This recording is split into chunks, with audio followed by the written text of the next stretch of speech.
నమస్కారం, VNR news వార్తలకు స్వాగతం. నా పేరు కృష్ణకుమార్. వార్తల్లో ముందుగా హెడ్లైన్స్.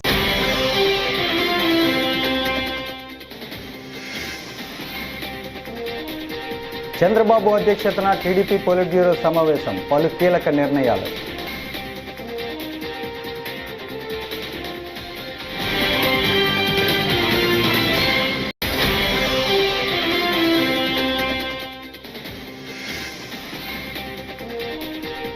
ఏపీలో లా అండ్ ఆర్డర్ దారుణంగా పడిపోయింది. మాజీ మంత్రి అంబటి రాంబాబు వ్యాఖ్యలు.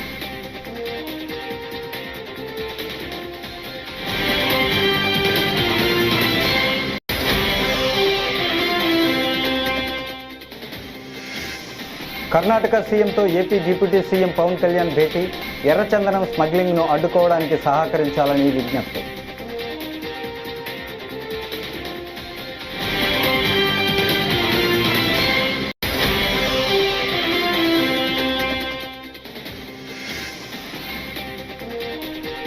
ప్రకాశం బ్యారేజీకి వరద ఉధృతి. ప్రకాశం బ్యారేజీ నుంచి భారీగా వరద నీటి విడుదల.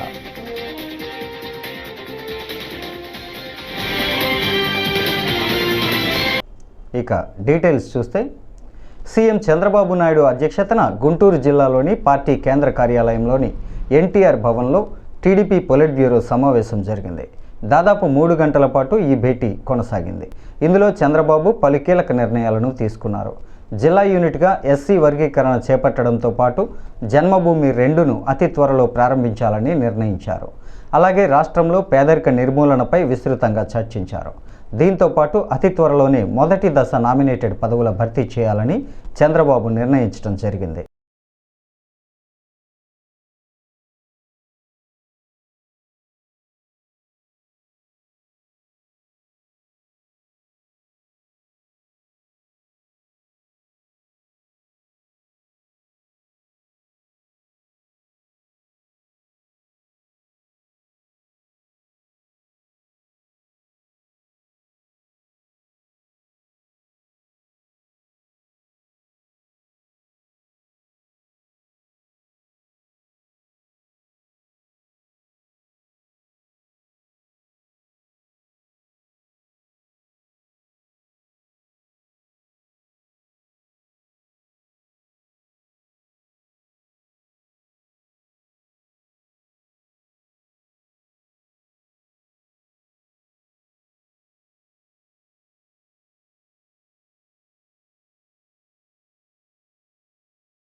పల్నాడులో వైఎస్ఆర్సీపీ కార్యకర్త నాగరాజు కిడ్నాప్పై మాజీ మంత్రి అంబటి రాంబాబు స్పందించారు.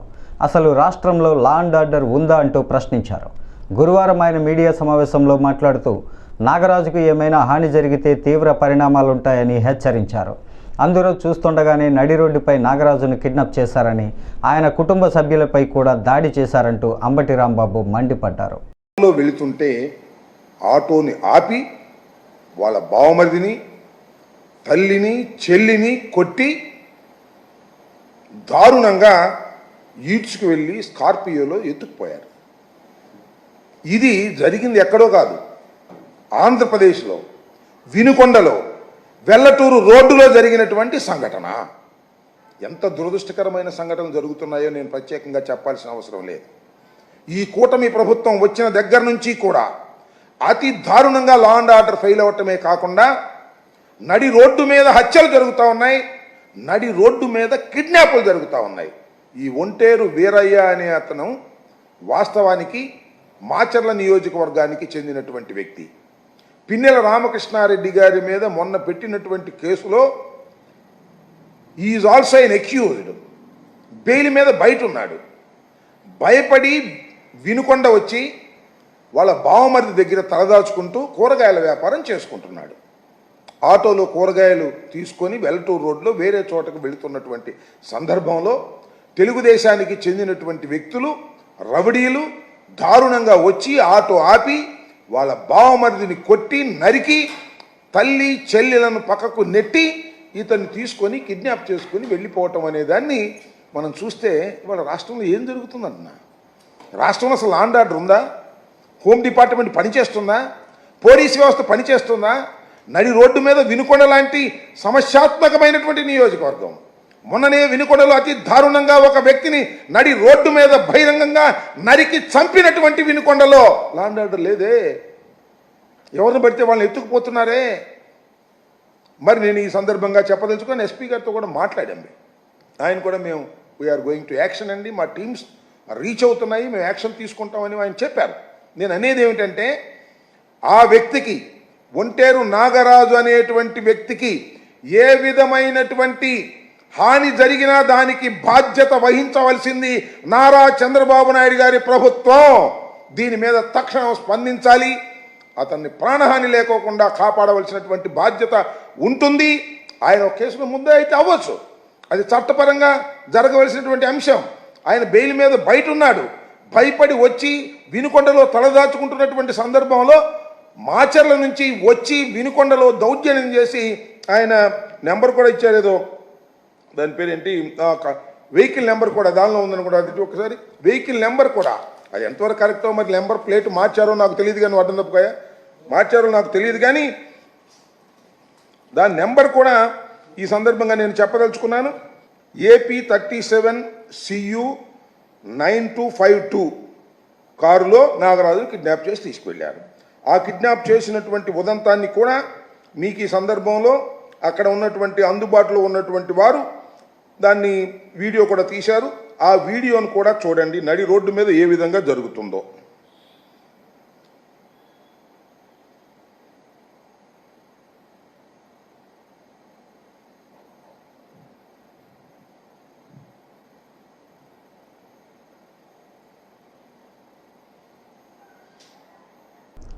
ఆంధ్రప్రదేశ్ ఉప ముఖ్యమంత్రి జనసేన పార్టీ అధినేత పవన్ కళ్యాణ్ గురువారం నాడు కర్ణాటక ముఖ్యమంత్రి సిద్ధరామయ్యను కలిశారు.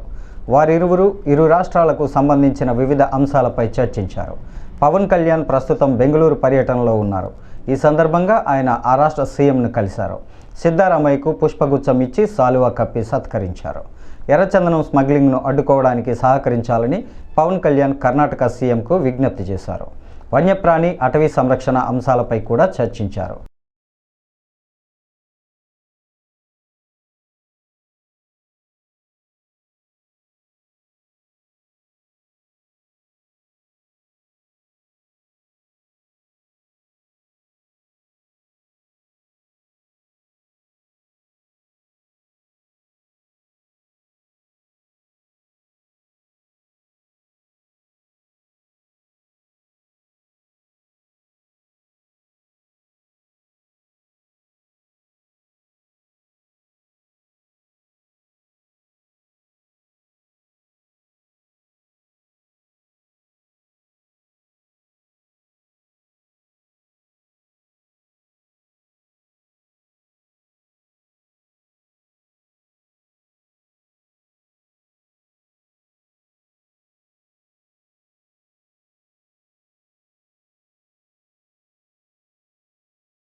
గుంటూరు జిల్లా తాడేపల్లి పరిధిలోని ప్రకాశం బ్యారేజీకి వరద ఉధృతి పెరిగింది. దీనితో గురువారం ఉదయం ప్రకాశం బ్యారేజీ వద్ద 40 గేట్లు 7 అడుగుల మేర, 30 గేట్లు 6 అడుగుల మేర పైకెత్తి 2,93,000 క్యూసెక్కుల నీటిని అధికారులు దిగువకు విడుదల చేస్తున్నారు. ఈ క్రమంలో లోతట్టు ప్రాంతాల ప్రజలు అప్రమత్తంగా ఉండాలని, అవసరమైతే పునరావాస కేంద్రాలకు తరలిరావాలని అధికారులు సూచించారు.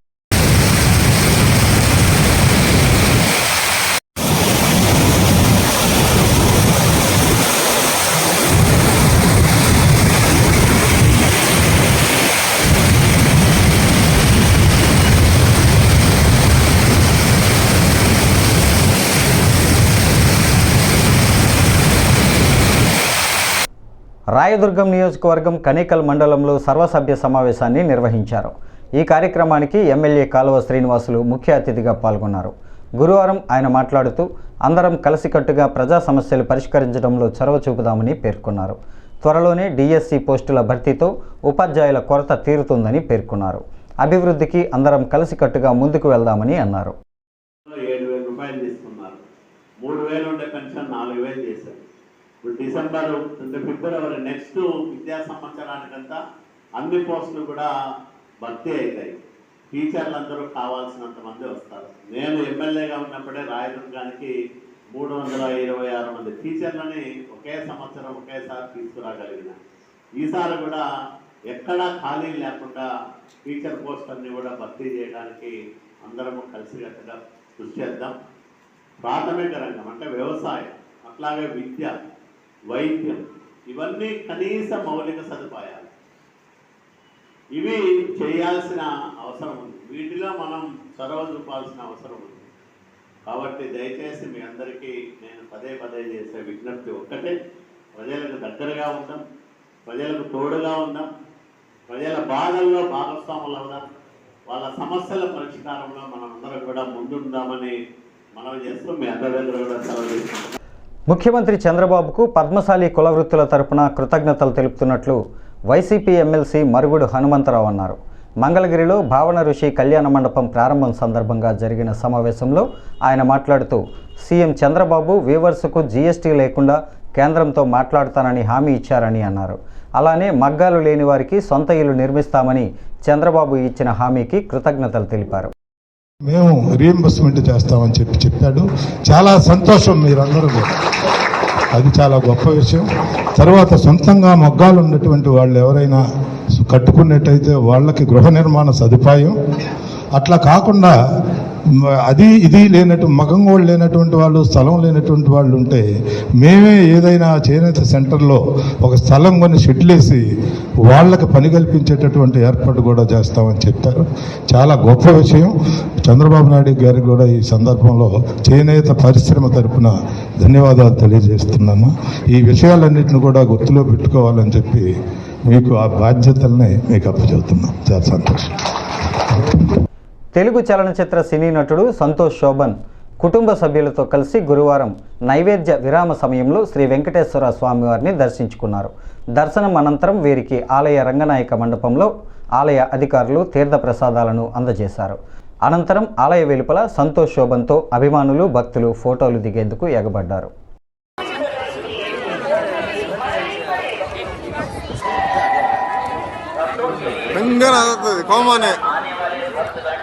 अपना सामान, सेलफोन, चप्पल, बैग में रखकर तिरुमला तिरुपति देवस्थान के द्वारा व्यवस्थापित लगेज काउंटर में सुरक्षित रख सकते हैं. रुपया 300 सर्वदर्शन तथा दिव्य दर्शन के लिए आने वाले भक्त अपना बैग क्यू लाइन में जमा करके సీఎం చంద్రబాబు నాయుడు ప్రకటించిన ఉచిత ఇసుక విధానంలో ఎంతో స్కామ్ జరుగుతోందని రాజమండ్రి సిటీ వైసీపీ అధికార ప్రతినిధి బిల్డర్ చిన్న ఆరోపించారు. గురువారం రాజమండ్రిలో నిర్వహించిన విలేకరుల సమావేశంలో ఆయన మాట్లాడారు. రాజమండ్రి నగర అభివృద్ధికి మాజీ ఎంపీ భరత్ ఎంతగానో కృషి చేశారని అన్నారు. అలాంటి నాయకుడిపై మాజీ ఎమ్మెల్సీ ఆదిరెడ్డి అప్పారావు విమర్శలు చేయడం దారుణమని మండిపడ్డారు. రాజమహేంద్రవరంలోని మన లాలా చెరువు దాడితే చాలు మన తిరుపతి కొండ సైజ్ చేశారు ఇసుక అంతా కూడా. మరి అక్కడ మరి ఆ ఇసుక అంతా కూడా ఎంత స్కామ్ చేశారన్నదో జనాలందరూ కూడా తెలుసు. మరి ఈరోజు చంద్రబాబు నాయుడు గారు చెప్తున్నారు ఫ్రీ ఇసుక ఫ్రీ ఇసుక ఫ్రీ ఇసుక అనేసి. మరి చాలామంది ప్రజలందరూ కూడా ఫ్రీ ఇసుక వస్తుందో డబ్బులు తీసుకుంటున్నారు అన్నది ఒక్కసారి మీరు కూడా జనాల్లోకి వెళ్తే తెలుస్తుంది. ముందుగా తెలుసుకోవాల్సింది ఏంటంటే మన శాసనసభ్యులు ఆదిరెడ్డి వాసు గారు తెలుసుకోవాలి. ఎందుకంటే ఇసుక ఫ్రీ ఫ్రీ ఫ్రీ అంటారు. ఇసుక ఎక్కడ ఫ్రీ ఇస్తున్నారు? ఇసుక ఇంచుమించుగా సుమారుగా ఒక్కొక్క లారీకి 13-18 వేలు కూడా వసూలు చేస్తున్నారు. కావాలంటే మీకు రుజువు చేస్తాం. కావాలంటే మీకు రుజువు తీసుకునే వాళ్ళు కూడా ఇక్కడ ఉన్నారు కొంతమంది. కానీ ఒకటి మీరు తెలుసుకోవాల్సింది ఏంటంటే మెయిన్ ఇంపార్టెంట్గా మన ప్రెస్ మీట్లోని మరి మాట్లాడుతున్నారు. ప్రెస్ మీట్లో ఎవరు దాసిన ప్రసాద్ గారు కానీ ఇంకా ఇతరులందరూ కూడా వచ్చి మాట్లాడుతున్నారు. మరి ఒక పార్లమెంటుగా ఒక ఎంపీ స్థానం చేసి ఒక చీఫ్ విప్గా చేసి ఈరోజు రాజమహేంద్రవరంలో కూడా మరి మంచి డెవలప్మెంట్ చేసి ఈరోజు రాజమహేంద్రవరం ఇలా ఉంటుంది అని చూపించి ఏకైక వ్యక్తి మార్గాని భరతరామ్ గారు. మరి గతంలో ఎలా ఉంది ఇప్పుడు ఎలా ఉందో చూశారు. మరి ఆయన్ని మరి ఒక పదవి లేదు, ఒక పాటు లేదు, జిల్లా అధికార ప్రతినిధి అని చెప్పుకుంటూ మరి నిజంగా మరి భరతరామ్ గారిని సన్నాసి అంటున్నాడు. ఏవయ్యా నీకొక్కటే చెప్తున్నాం, ఈరోజు సన్నాసని మేము కూడా అనగలం మీ ఎమ్మెల్యేని ఆదిరెడ్డి వాసు గారిని. కానీ మాకు ఒక వింగిత్ జ్ఞానం ఉంది. ఆ వింగిత్ జ్ఞానం గురించి మేము ఆలోచిస్తున్నాం. ఒక పార్లమెంట్లో ఒక ఎంపీ చేసి పార్లమెంట్ నిధులతోటి ఎన్నో అభివృద్ధి కార్యక్రమాలు చేసి మరి ఈరోజు రాజమహేంద్రవరాన్ని బ్రహ్మాండంగా ఒక బెంగళూరు సిటీ కింద చేసిన ఆయన్ని నీ నోటుతోటి వచ్చి సన్నాసి అంటావా? ఏవయ్యా నీకన్నా సన్నాసి ఎవరుంటారు? మీ అనకూడదు కానీ మీ ఎమ్మెల్యేల కనుక సన్నాసి ఎవరుంటారు? రమ్మని చెప్పోసారి మీ ఎమ్మెల్యేలను చూడమని ఒకసారి రాజమహేంద్రవరం ఎలా ఉందో తెలిసి కూడా ఈరోజు ఏదైనా ఉంటే అభివృద్ధిలో ముందుకు ఉండాలి, అభివృద్ధిలో ముందుకు పోరాడాలి. ఏంటంటా మళ్ళీ మాట్లాడితే నాలికి కోస్తానంటున్నాడు.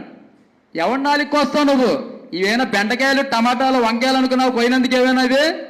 ఓ పంచే నువ్వు నాలికి కోస్తానంటే చెప్పు, ఇప్పుడే మేము అందరూ కూడా వస్తాం, ఎక్కడ రమ్మంటావు చెప్పు. 2027వ సంవత్సరంలో జరగనున్న గోదావరి పుష్కరాలకు సంబంధించి చేపట్టాల్సిన ముందస్తు ఏర్పాట్లపై కలెక్టర్ ప్రశాంతి అధికారులతో సమీక్ష నిర్వహించారు.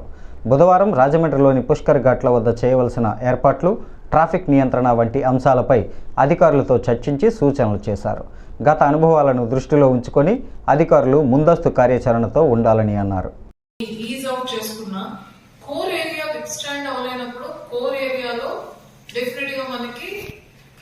congestion develop అవుతుంది.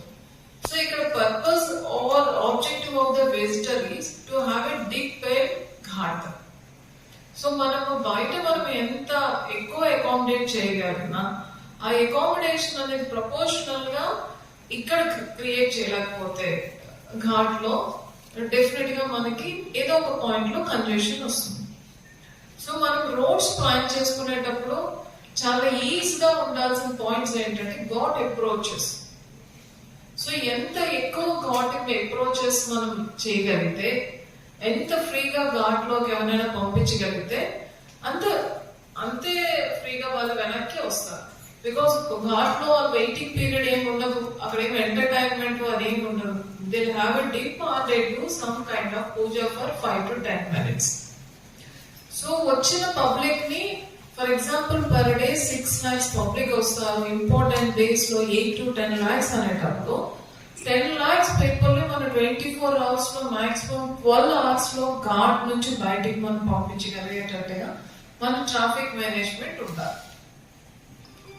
అలా చేసేటప్పుడు సో ఇప్పుడు మనం ఏవైతే రూట్స్ మన యూసేజ్ లో ఉన్నాయో మన దగ్గర ట్రాన్స్పోర్టేషన్ డిపార్ట్మెంట్ లో అట్లానే ట్రాఫిక్ డిపార్ట్మెంట్ లో R&D లో కూడా ఎంత per rate the flying vehicles rate ఎంత ఉంది, ఫుడ్ ఫాల్ ఎంత ఉంది అని తెలుసు.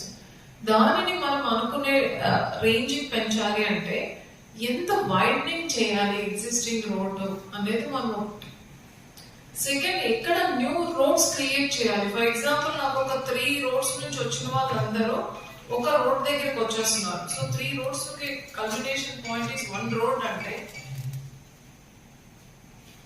ఇంకొక రోడ్ క్రియేట్ చేయాల్సిందే. సో కంజెషన్ క్లియర్ చేయడానికి మనం ఎన్ని కొత్త. ఏలూరు జీలిగిమిల్లి మండలంలో పోలవరం ఎమ్మెల్యే చెర్రి బాలరాజు గురువారం పర్యటించారు.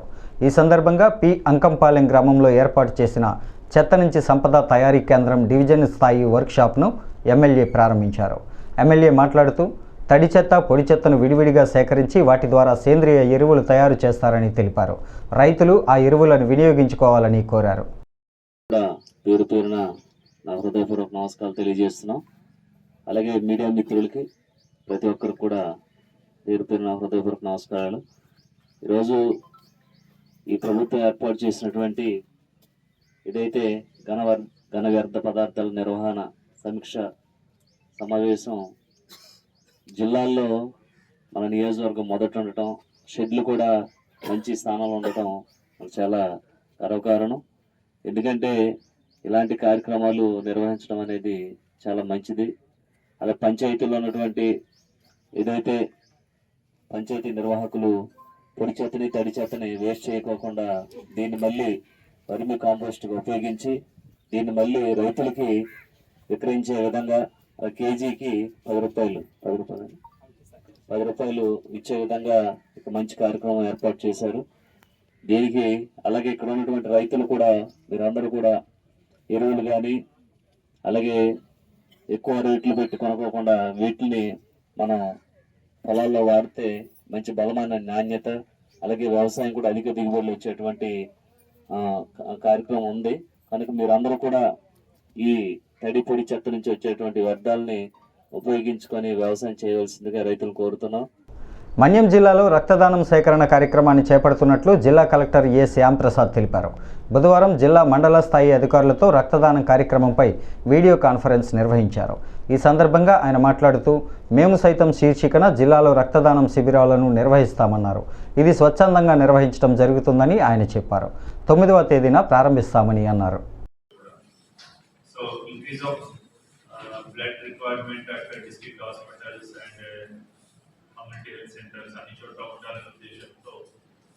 Without asking the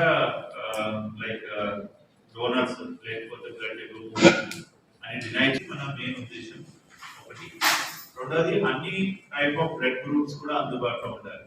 not only positive blood groups కాకుండా కొన్ని నెగిటివ్ బ్లడ్ గ్రూప్స్ కానీ లేదంటే కొన్ని డోనర్స్ ఐడెంటిఫై చేసుకొని ఆన్ కాల్ కూడా ఆ బ్లడ్ గ్రూప్ వాళ్ళు మన డేటాబేస్ మెయింటైన్ చేసి మనం ఈ ప్రోగ్రామ్ వచ్చేసి మనం చెప్పినట్టు we have planned this entire program to cover the entire district in the span of 5 months.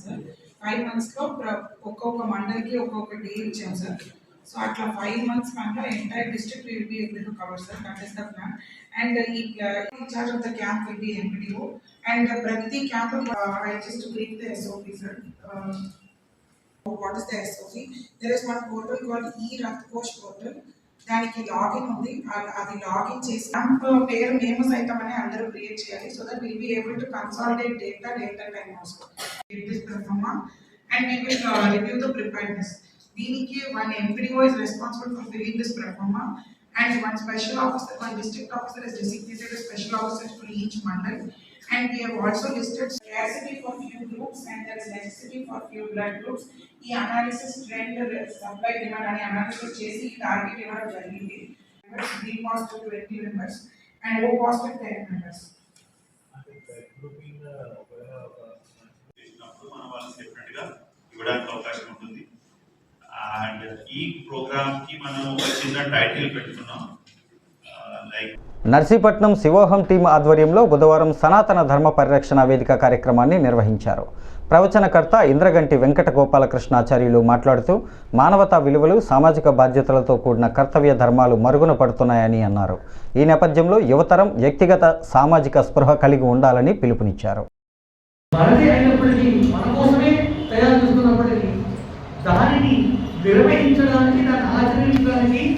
సాధికారత సాధించిన వాడు చదువుకున్నవాడు కావాలి, నాలెడ్జ్ ఉన్నవాడు కావాలి, వాడే ఎలక్ట్రీషియన్. మనం అంత డబ్బు పెట్టి ఇల్లు పెట్టుకొని ఇంటి కొనుక్కొని పెట్టుకున్నా, మనమే ఇల్లు పెట్టుకుంటున్నా, ఎలక్ట్రీషియన్ తెచ్చుకుని ఇంట్లో కరెంట్ ఎలా బాగు చేసుకుంటామో, వేగం మందే అయినా వేగం ఫలితం మందే అయినప్పటికీ బ్రాహ్మణుడు వచ్చి మనకి వేద పండితుడు వచ్చి పూజ చేసి వెళ్ళడం అనేది ఒక సంప్రదాయం. చదువుకున్న తర్వాత వచ్చా పని చేస్తాడు కాబట్టి కదా, అవునా కదా? అలాగే వేదం కూడా పలకాలు అధ్యయనం చేయడం. చెప్పండి, మరి వేదాలను పాడు చేయాలి? వేదం ఒక్కటే ఉన్నాయా లోకానికి? బోర్డు తీసుకోవడం, నీళ్లు తగ్గి బోర్డు తీస్తారు కదా, బోర్డు తీసే వ్యవస్థ అది కూడా మనమే తీసుకోండి. అందుకని బోర్డు తీసేవాళ్ళు మమ్మల్ని నిరాకరించారు, ఇది అంతరాత్రం అదామా? ఆలోచన ఒకసారి. ఒక్కొక్క వృత్తి ఒక్కొక్క గొప్ప, ఎవరి వృత్తి వారికి గొప్ప. ఏమో అవునా కదా? కొండ తయారు చేసేవాడు ఉంటాడు, మనం తయారు చేయగలగాలి. ఒక డాక్టర్ తయారు చేయగలరా? అందులో విడకుండా తెలిస్తే అంత మాత్రాన అతను కొంత తయారు చేయడం ఒక కళ. దాన్ని మెచ్చుకోవాల్సిన అంశం. వాడు ఎక్కువ మనం తక్కువ అని మామూలు ఎప్పుడు కానీ చెప్పలేదు. ఇలాంటి అపప్రదలన్నీ లోకంలో అందరికీ ఇచ్చారు. అంటే లోకంలో దీనికి ఈ మత దౌర్బల్యం, మత ప్రచారం కూడా వచ్చిన తర్వాత ధర్మాన్ని, సనాతన ధర్మాన్ని అతి తొందరగా పాడు చేయడానికి ఈ వేదాన్ని, పురాణాన్ని అతి సులభంగా వాడుకున్నారు, ఎక్కువగా వాడుకున్నారు. వాడుకుని తిరుపతి శ్రీ వెంకటేశ్వర జూ పార్కు సమీపంలో ఓబరాయ్ హోటళ్ల కోసం కేటాయించిన స్థలాన్ని గురువారం తిరుపతి జిల్లా కలెక్టర్ వెంకటేశ్వర్ పరిశీలించారు. ఈ కార్యక్రమంలో Tirupati RDO Nishant Reddy, revenue, tourism అధికారులు పాల్గొన్నారు.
ఈ వార్తలు ఇంతటితో సమాప్తం. నమస్కారం.